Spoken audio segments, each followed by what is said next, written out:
Всем привет! Вы на канале Ботан IT и с вами Саня. В обзоре жесткого диска на 5 терабайт я сказал, что его можно подключить как внешнее хранилище к PS4. Об этом и пойдет речь. А еще я расскажу, в чем отличие жесткого диска, подключенного как внешнее хранилище, от точно такого же, но используемого для мультимедиа. Имейте в виду, по официальной информации, минимальный объем жесткого диска, который можно использовать как внешнее хранилище с PS4, составляет 250 гигабайт. И к слову, метод полностью официальный. Ну а теперь переходим к консоли. Если что, при подключении жесткого диска PS4 не покажет нам никаких уведомлений. Это норма. У меня консоль FATCA 1100 серии с прошивкой 9.0, но все, что я покажу, также работает на всех моделях PS4 с прошивкой 4.50 и выше. В качестве теста внешнего хранилища будет использоваться игра Uncharted. Несмотря что это дисковая версия, ее данные загружены в консоль, весит чуть более 44 гигабайт и находится в памяти системы. Для начала хочу показать, что в пункте память находится только внутренняя память системы. Внизу есть намек на внешнее хранилище. Давайте ему последуем. Заходим в устройство. Спускаемся вниз, накопители USB, и видим наш жесткий диск на 5 терабайт. Сейчас он отформатирован в NTFS, но система его видит. Нам сообщают, что надо отформатировать диск для того, чтобы устанавливать на него приложение. Забавно, что PS4 не умеет читать NTFS, поэтому формат написан неизвестно. А вот это очень важно. Мы сможем вставить на него игры, но вот все остальное мультимедиа будет записываться во внутреннюю память. Это связано с тем, что этот диск после этих действий нельзя будет использовать на ПК, но об этом чуть позже. Пока просто жмем далее. Нам еще раз напоминают, что все будет удалено. Кажется, это уже третий раз. Жмем формат.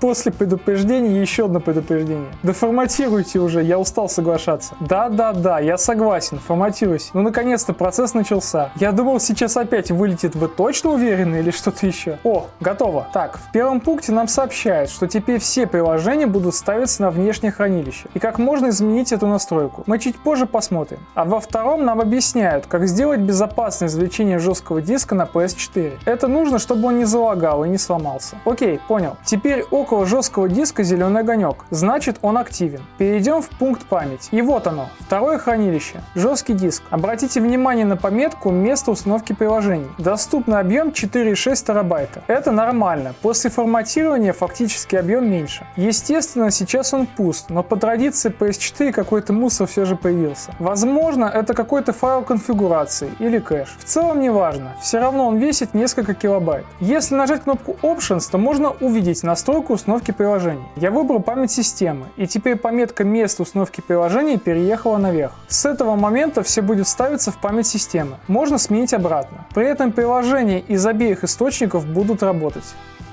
Решил замерить скорость загрузки игры с внутреннего и с внешнего жесткого диска. Дисковая версия все еще находится в памяти системы. Справа я добавил таймер, чтобы оценить время. На 23-й секунде экран появился. Окей, запомним эту цифру. Для того, чтобы оценить скорость загрузки с внешнего диска, нам необходимо перенести на него игру. Как раз покажу, как это делается. Все просто. Заходите в память, выбирайте приложение, потом перенос на внешнее хранилище. Выбирайте, какие приложения перенести и подтверждайте свои действия. В общем, все то, что вы сейчас видели. На PS4 используется USB 3.1 Gen 1. 44,6 гигабайта скидывались 12,5 минут. То есть скорость была 62,5 мегабайта в секунду. Это немного. Данный диск может в 2 раза быстрее. Странно. После копирования из списка игра пропала. Теперь она на внешнем, а перед нами внутренняя. Возвращаемся назад и заходим во внешнее хранилище. Видим, что хранилище немного заполнилось. Это наша игра. И вот она перед нами. Успешно скопирована. Установлено на внешнее хранилище. Можно тестировать запуск. Экран появился на 21 секунде. То есть запуск произошел на 2 секунды быстрее. И это неудивительно. PS4 FAT и Slim стоит интерфейс обмена данными SATA 2 и жесткий диск со скоростью 3 гигабита в секунду. В таких условиях USB 3.0 покажет скорость выше, даже учитывая, что скорость внешнего хранилища 5400 оборотов, как и у внутреннего диска. Правда, это не относится к PS4 Pro. Там стоит SATA 3 и скорость загрузки с внутреннего диска будет выше, чем с внешнего. Вот такой интересный парадокс. Если вы захотите отключить внешнее хранилище, ну скажем, чтобы не растрачивать ресурс жесткого диска, то нужно правильно его выключить. Просто так выдирать нельзя. Нужно снова зайти в устройство, накопители USB и выбрать наш жесткий диск. Появится вот такое окно. Не пугайтесь надписи. По сути, это аналог безопасного извлечения на PS4. Нажимаем «Прекратить использование этого внешнего хранилища». Немного ждем, и система пишет, что мы можем отключить наше хранилище. Видим, что теперь огонек горит серым. Кстати, этим методом можно подключить несколько дисков. Как минимум 2 на PS4 FAT и Slim, и 3 на PS4 Pro. Чтобы его включить, нужно проделать следующие действия, которые вы сейчас видите на экране. Если бы я его вынул и воткнул, он бы подключился автоматически. Данный метод работает с любыми приложениями, полученными любым способом. Однако все мультимедиа будет копироваться на внутренний жесткий диск консоли. Вообще я бы советовал использовать внешнее хранилище диски с 7200 оборотами. Они покажут более высокую скорость. Подробнее про это я рассказывал в ролике по подсказке сверху. Также есть более простой способ. Зажимаем кнопку PS и делаем действие на экране. Все максимально просто и быстро. И не нужно заходить в настройки. Подключив его заново, он определится автоматически. По поводу копирования игры обратно на внутренний диск. Делается это точно так же, как и при копировании на внешний. Однако меня ждало разочарование. Почему-то скорость была намного ниже. Я даже решил не записывать, когда увидел 18 минут. При копировании на внешний система писала 8 минут, но на деле вышло 12. Тут же копирование длилось где-то полчаса. И проблема явно не во внешнем хранилище.